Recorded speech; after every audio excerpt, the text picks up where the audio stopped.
c'est comme ça que ça s'est passé. Écoutez, écoutez. C'est l'amour de Jésus suspendu à la croix qui m'a donné la vie et rempli de foi. Y'a plus rien chez le méchant pour briser ma joie. C'est l'esprit de Jésus qui m'a mis sur la... Bonjour à tous, au nom du Seigneur Jésus-Christ de Nazareth. Que la paix de Dieu qui surpasse toute intelligence garde nos cœurs et nos pensées en Jésus-Christ. Que Dieu donc soit béni pour sa parole et pour tout ce qu'il veut encore nous enseigner au travers des Saintes Écritures. Je dis bonjour à la Martinique, bonjour à la Guadeloupe, bonjour à la Guyane française, et que la gloire de Dieu inonde tous ceux qui écoutent d'autres endroits que ce soit, que le Seigneur vous fasse beaucoup de bien. Je vais donc prier le Seigneur Tout-Puissant pour cette grâce qu'il me fait d'annoncer la bonne nouvelle du Seigneur Jésus.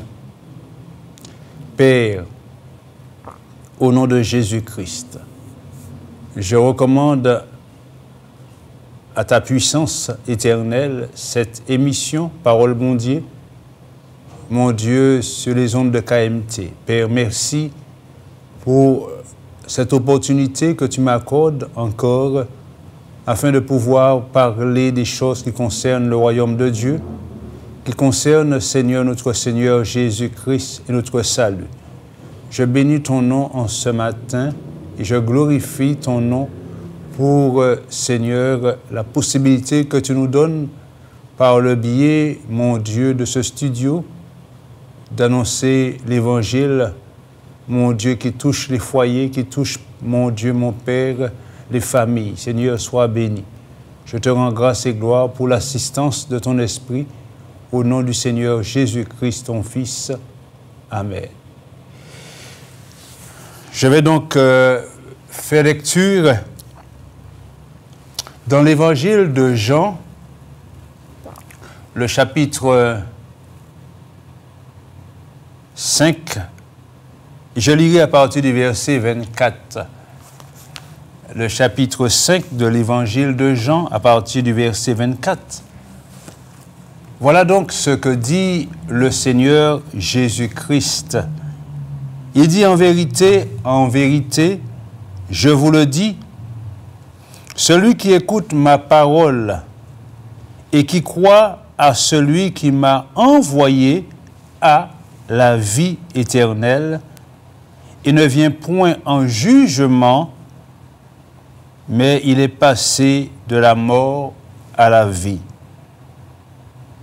En vérité, je vous le dis, l'heure vient, et elle est déjà venue, où les morts entendront la voix du Fils de Dieu, et ceux qui l'auront entendu vivront.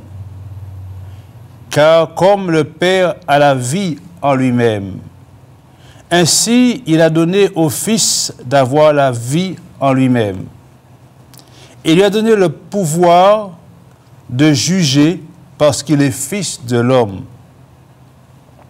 Ne vous étonnez pas de cela, car l'heure vient où tous ceux qui sont dans les sépulcres entendront sa voix et en sortiront.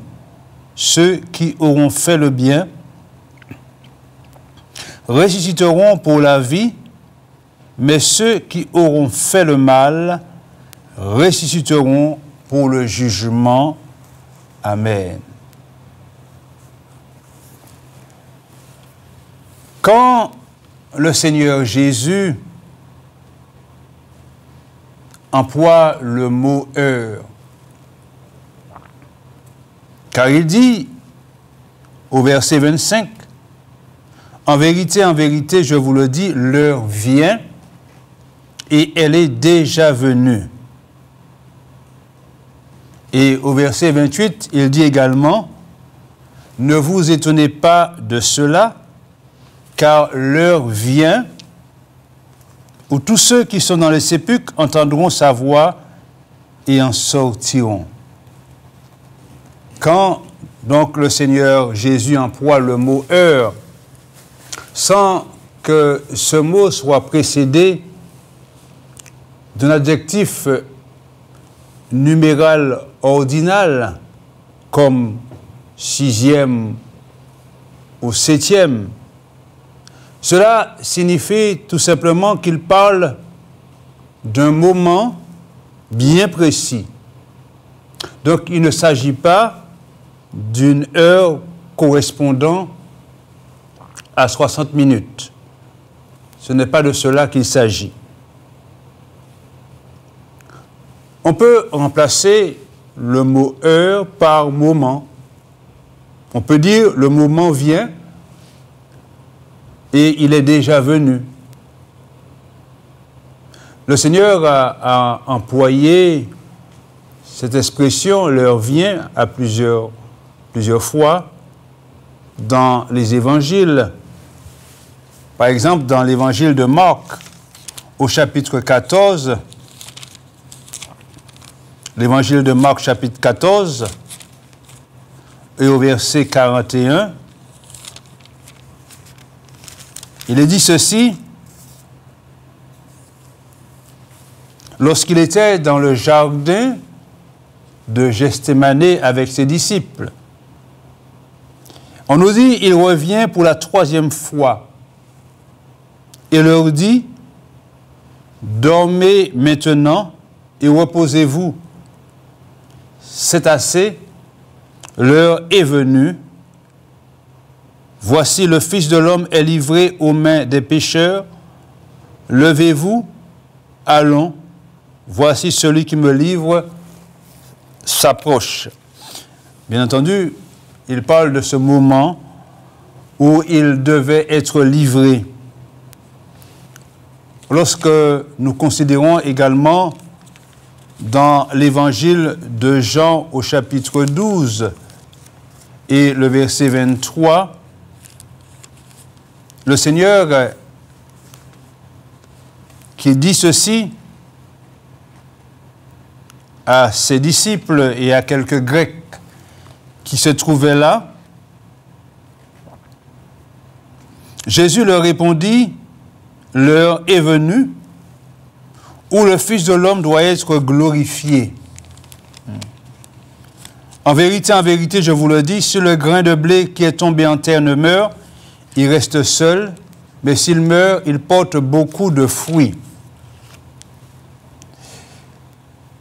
Et lorsque nous continuons dans cette même lancée, dans le chapitre 13, toujours de l'évangile de Jean, il nous a dit ceci: avant la fête de Pâques, au verset 1er, Jésus, sachant que son heure était venue de passer de ce monde au Père, et ayant aimé les siens qui étaient dans le monde, mit le comble à son amour pour eux, sachant que son heure est venue, ou encore le moment de sa mort, le moment où il devait être livré aux mains des pécheurs.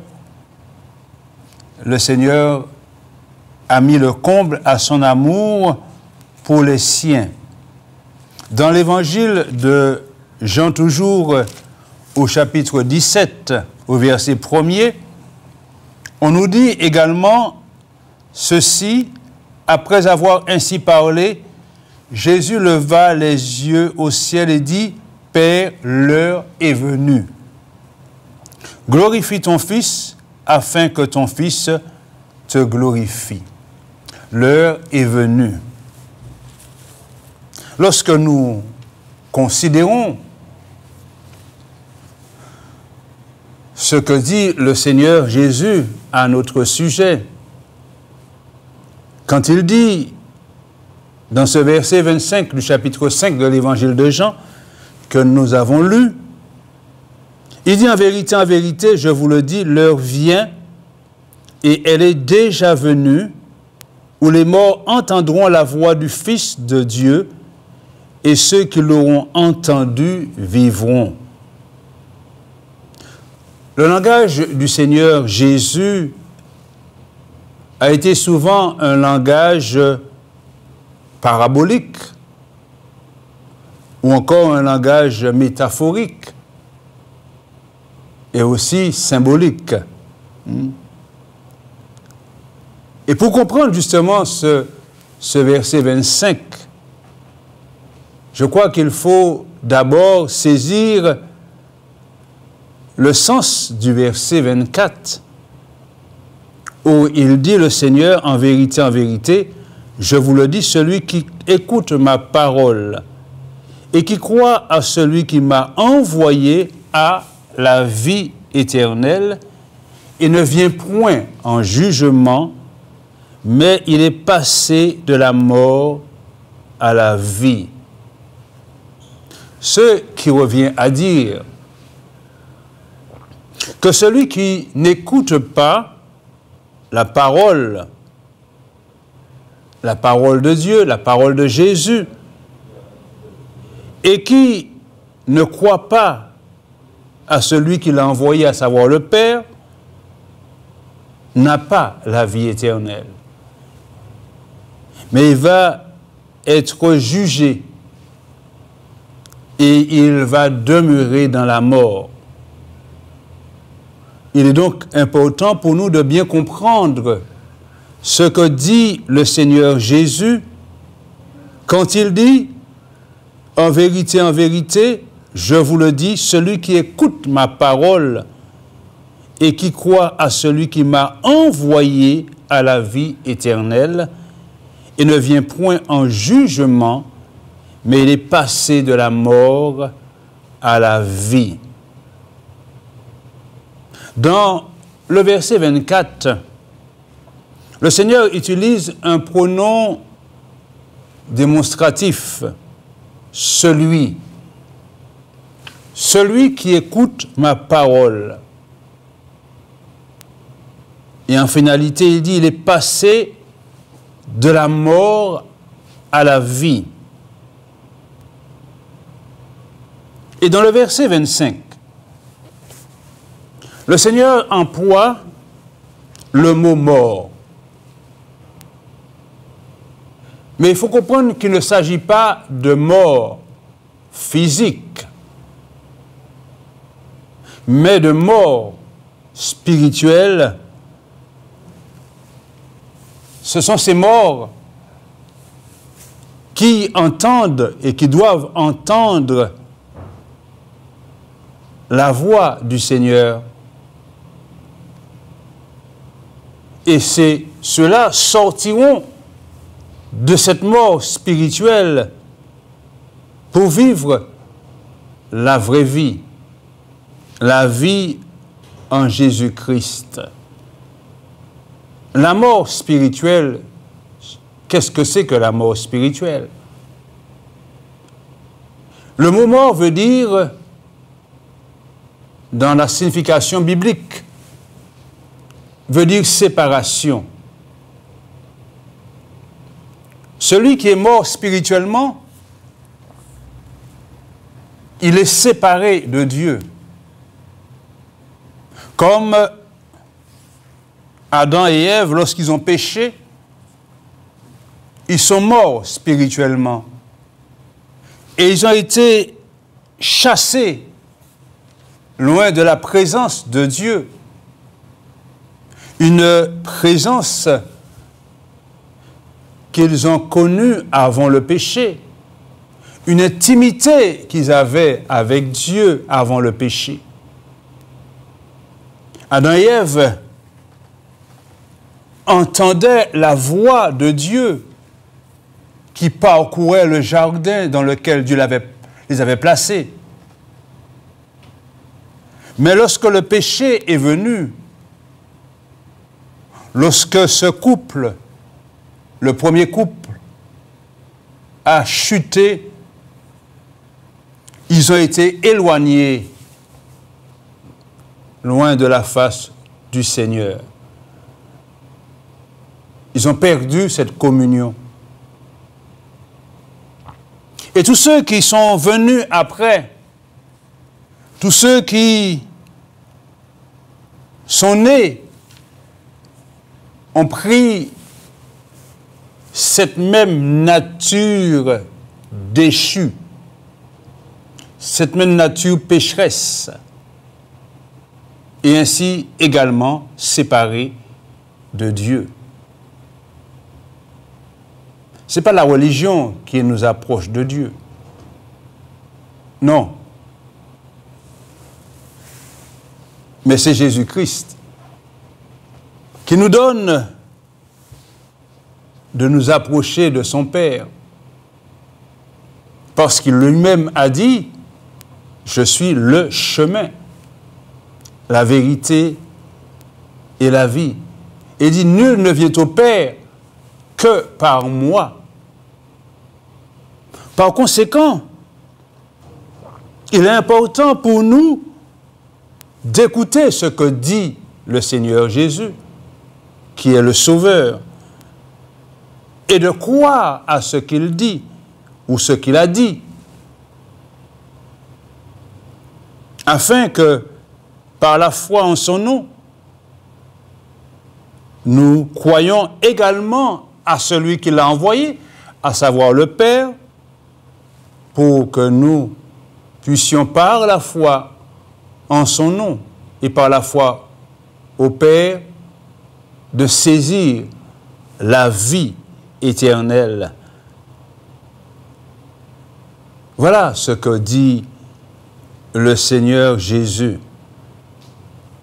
Lorsque nous considérons ces deux versets, le verset 24 et 25 de l'évangile de Jean, chapitre 5, nous avons l'impression que le verset 25 trouve son explication dans le verset 24, mais d'une manière plus littérale. Parce que, comme je disais tout à l'heure, le langage du Seigneur est un langage symbolique, un langage parabolique. Il faut, bien entendu, donner le sens qui en ressort des mots qu'il emploie, tels que le mot mort, parce qu'il ne s'agit pas de mort physique, mais de mort spirituelle. Il y a ce mot aussi, l'heure vient. Et Jésus ajoute, en disant que l'heure est déjà venue. Ce qui veut dire que le moment vient, disait donc le Seigneur, mais pourquoi dit-il que l'heure vient et elle est déjà venue? L'heure vient dans l'optique de l'évangélisation du monde.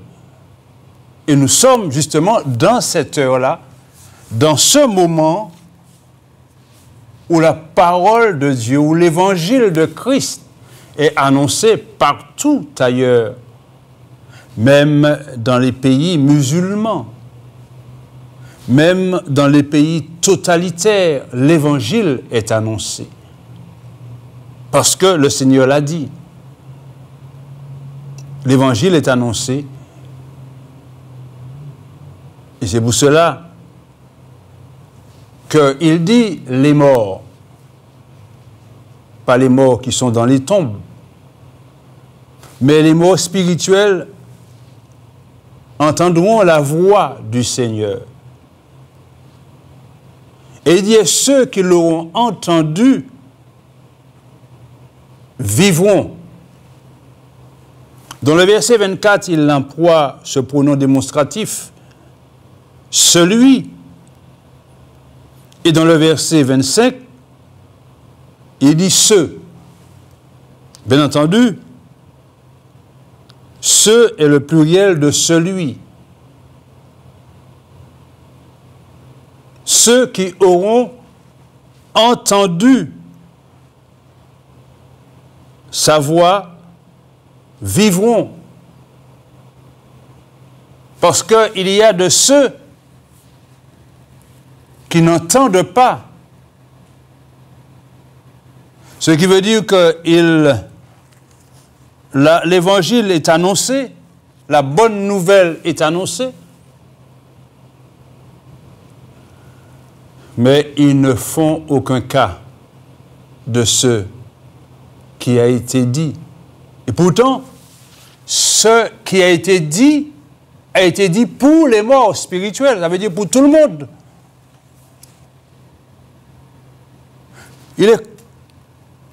Par conséquent, il est temps de sortir de la mort spirituelle pour entrer dans la vie en Jésus-Christ. Nous sommes à cette heure-là, à ce moment-là. Et quand le Seigneur dit que l'heure est déjà venue, il faut comprendre que le premier qui a commencé cette œuvre d'évangélisation, c'est le Seigneur lui-même. C'est pour cela qu'il dit que l'heure est déjà venue. Il a commencé ce travail et il permet à ses serviteurs de continuer le travail. Il a choisi des hommes pour cela, pour que ceux qui ont été avec lui pendant ces 3 ans et demi puissent continuer l'œuvre qu'il a commencée. Mais c'est lui qui a inauguré cette œuvre, ce travail d'évangélisation. C'est pour cela qu'il est dit dans l'évangile de Matthieu, le chapitre 4, l'évangile de Matthieu, chapitre 4, à partir du verset 12, on nous dit ceci: Jésus, ayant appris que Jean avait été livré, se retira dans la Galilée.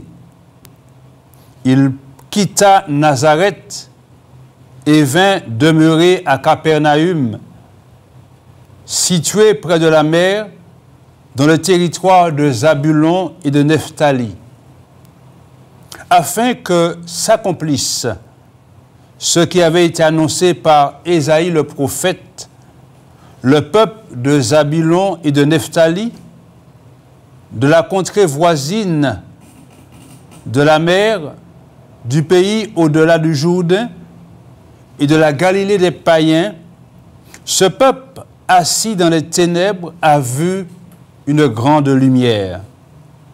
Et sur ceux qui étaient assis dans la région et l'ombre de la mort, la lumière s'est levée.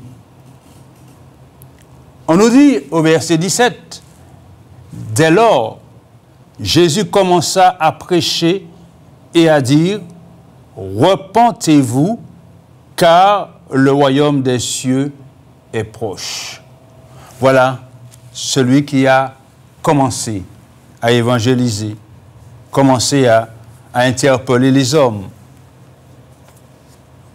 Dans l'évangile de Marc, au chapitre 1er, l'évangile de Marc, chapitre 1er, il est dit également ceci, dans ce chapitre 1er, à partir du verset 14. On nous dit: après que Jean eut été livré, Jésus alla dans la Galilée prêchant l'évangile de Dieu. Il disait: le temps est accompli et le royaume de Dieu est proche. Repentez-vous et croyez à la bonne nouvelle. La base même de l'évangile, c'est cela. Repentez-vous et croyez à l'évangile de Dieu. Le Seigneur nous appelle tous à passer de la mort spirituelle, à la vie. Il appelle chacun à le faire. Nous sommes dans cette heure, dans ce moment où l'évangile de Dieu est annoncé dans les mêmes conditions par lesquelles le Seigneur l'a annoncé. Je ne parle pas d'un évangile à bon marché, un évangile qui exclut la responsabilité de l'homme à l'égard du péché. Non, un évangile dénaturé de toute sa substance. Puisque le premier message de l'évangile, c'est la repentance. Il le dit, repentez-vous et croyez. Parce que la substance même de l'évangile, c'est de savoir qu'un homme a payé le prix de nos forfaits, le prix de nos méfaits, le prix de nos iniquités.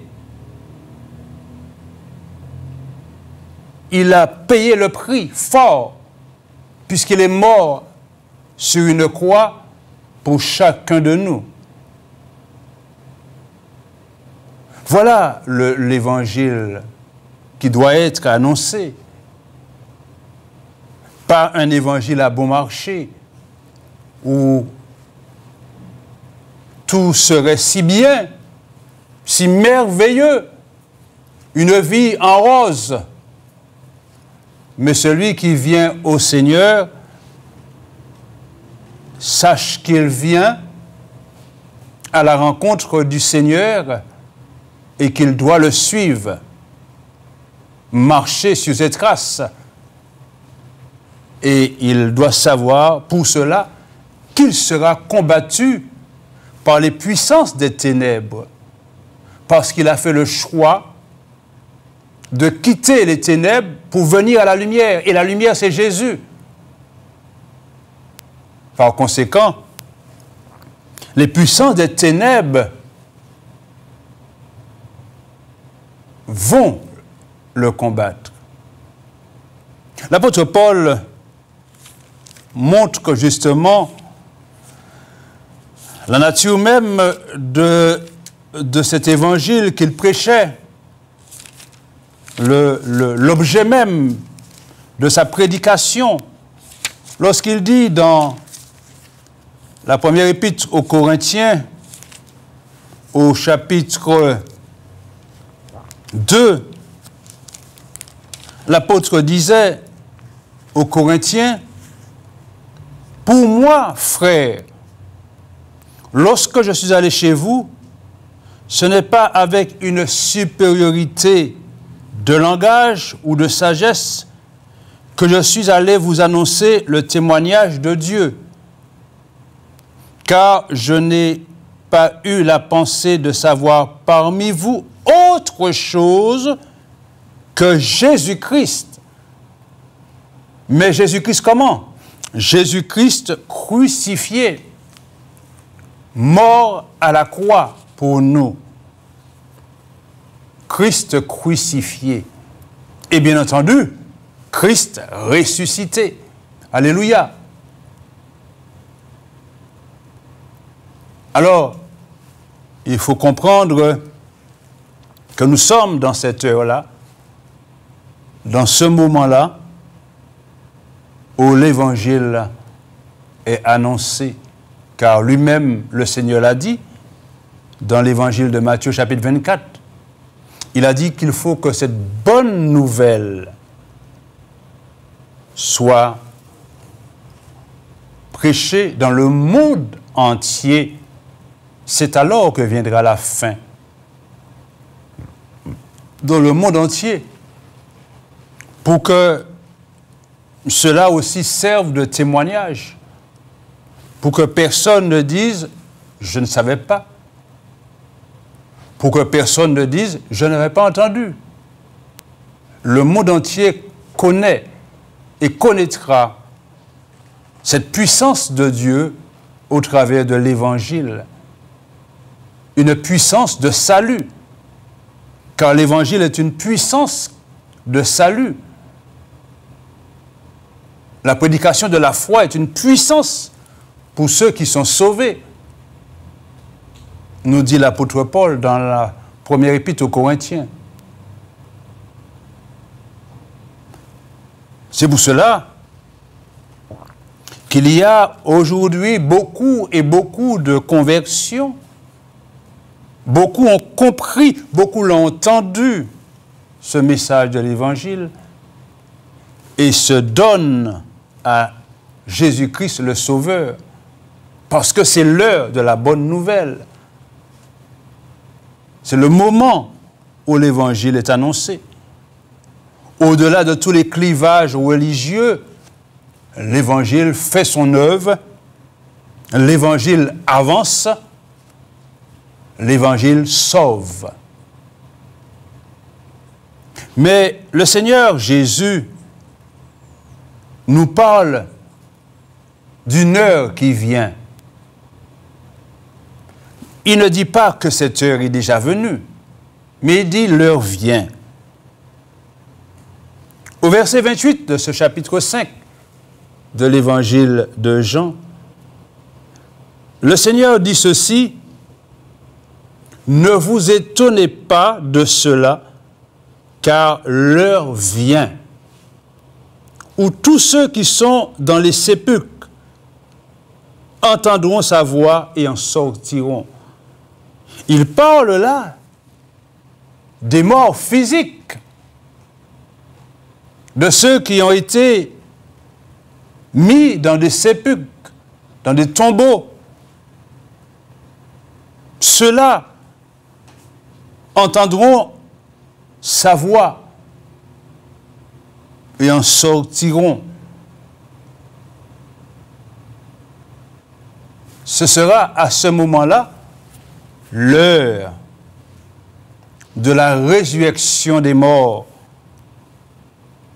Mais d'abord, celle pour la vie éternelle, celle pour ceux qui auront cru et écouté la voix du Seigneur, ceux qui sont passés pendant leur pèlerinage ici-bas, qui sont passés de la mort à la vie.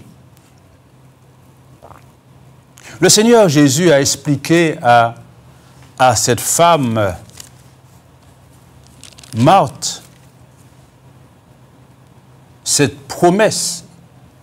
Il lui a expliqué parce que cette femme n'avait pas compris qu'elle avait devant elle celui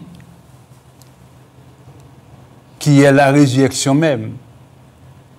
Dans cet évangile de Jean chapitre 11, devant ce drame qui s'est produit, puisque cette femme a perdu son frère Lazare, cette femme avec sa sœur Marie, ils ont perdu leur frère, et Jésus est venu justement pour opérer cette résurrection.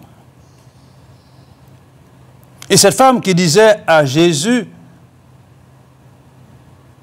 au verset 21 du chapitre 11, Marthe dit à Jésus, « Seigneur, si tu avais été ici, mon frère ne serait pas mort.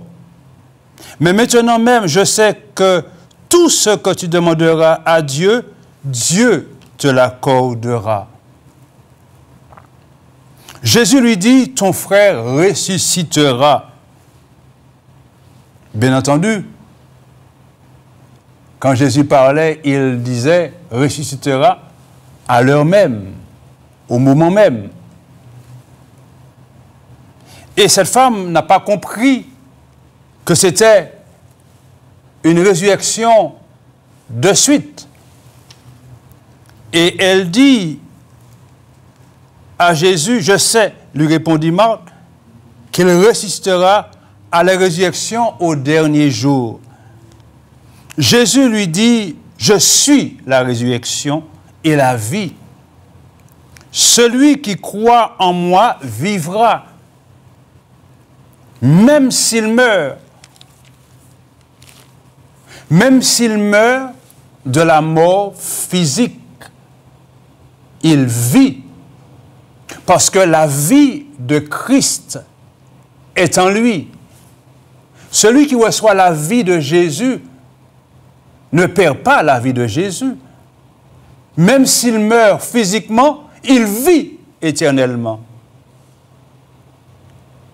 Parce qu'il a reçu la vie qui est en Jésus lorsqu'il a cru en Jésus. C'est pour cela que Jésus dit, je suis la résurrection et la vie. Celui qui croit en moi vivra même s'il meurt. Même s'il meurt de la mort physique. Et il dit encore le Seigneur, et quiconque vit et croit en moi ne mourra jamais. Crois-tu cela? Ce qui veut dire que celui qui croit en Jésus, celui qui croit en Jésus ne mourra jamais. Il parle là, non pas de la mort physique, mais de la mort éternelle. Il ne connaîtra pas la mort éternelle. La mort éternelle n'a aucun pouvoir sur celui qui est en Jésus-Christ. Dans l'Apocalypse de Jean, au chapitre 20, l'Apocalypse de Jean au chapitre 20, nous voyons ceci. Nous voyons ceci, donc Apocalypse de Jean, chapitre 20. Il est dit dans ce chapitre 20 de l'Apocalypse de Jean,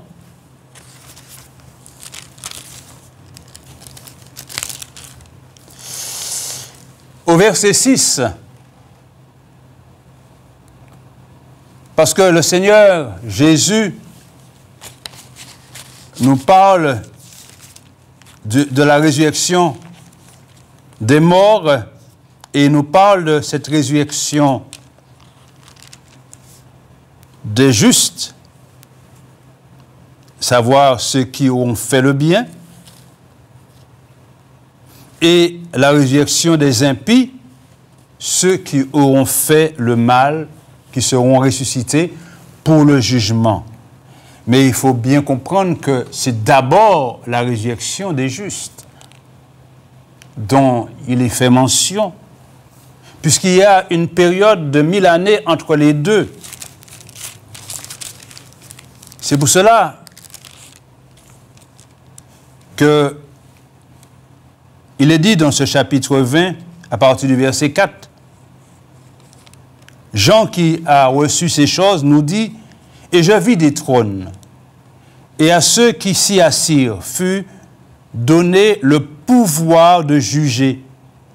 Et je vis les âmes de ceux qui avaient été décapités à cause du témoignage de Jésus et à cause de la parole de Dieu, et de ceux qui n'avaient pas adoré la bête ni son image, et qui n'avaient pas reçu la marque sur leur front, ni sur leurs mains.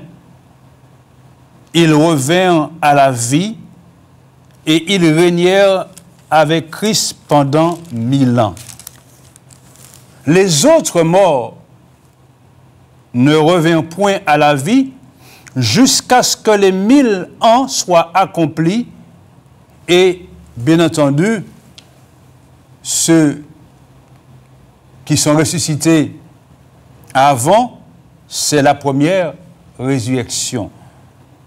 Et là, Jean dit ceci, heureux et saints. Heureux et saints, ceux qui ont part à la première résurrection. La seconde mort n'a point de pouvoir sur eux. La seconde mort, c'est la mort éternelle.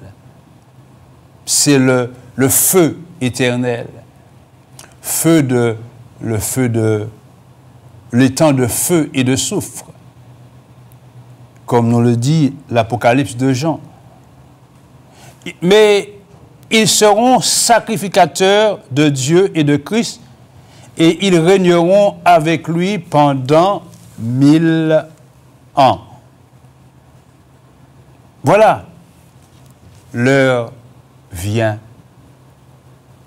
Et chacun devra savoir de quel côté il sera.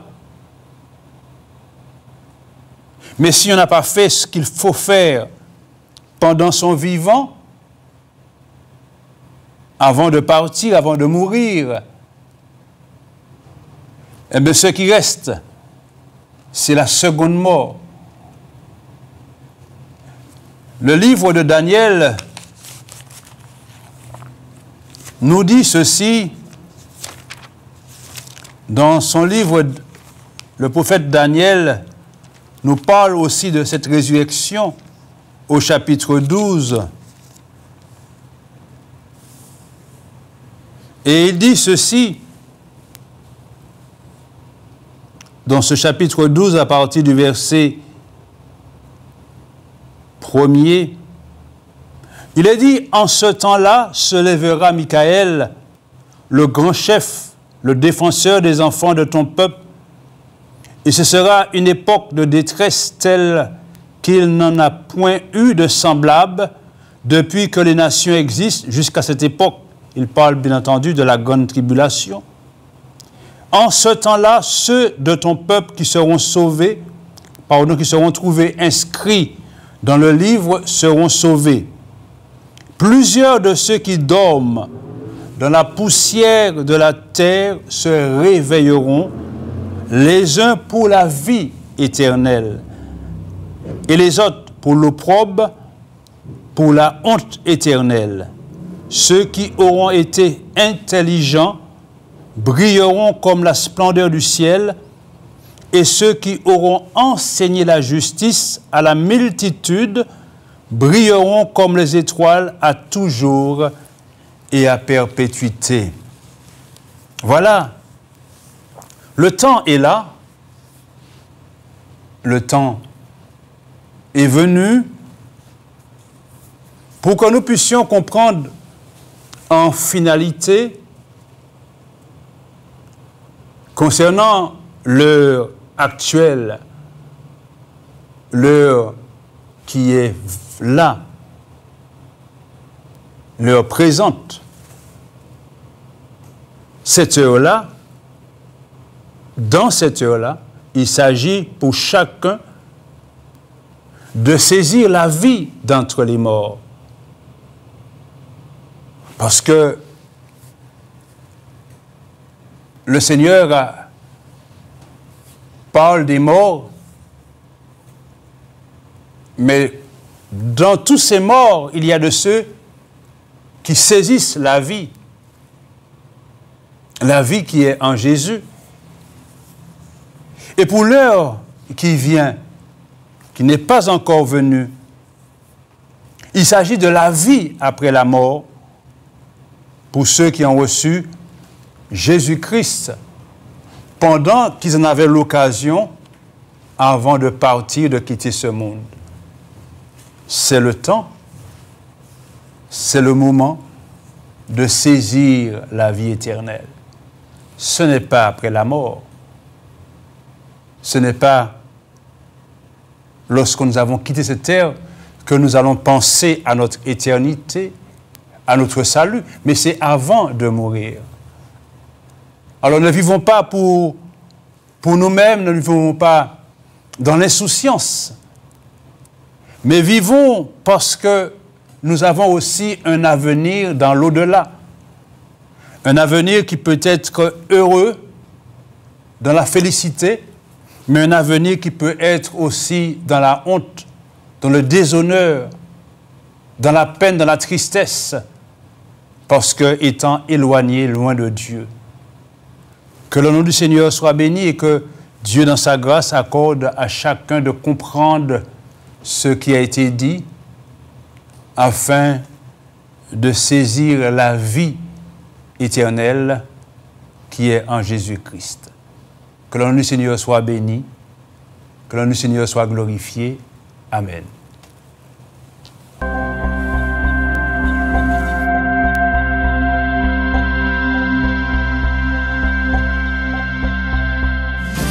C'est l'amour de Jésus. Il faut que vous m'écoutiez.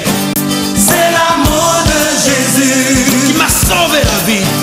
C'est l'amour de Jésus M'a transformé. C'est l'amour de Jésus. Mais c'est l'amour de Jésus. Mais c'est comme ça que ça s'est passé. Écoutez, écoutez. C'est l'amour de Jésus suspendu à la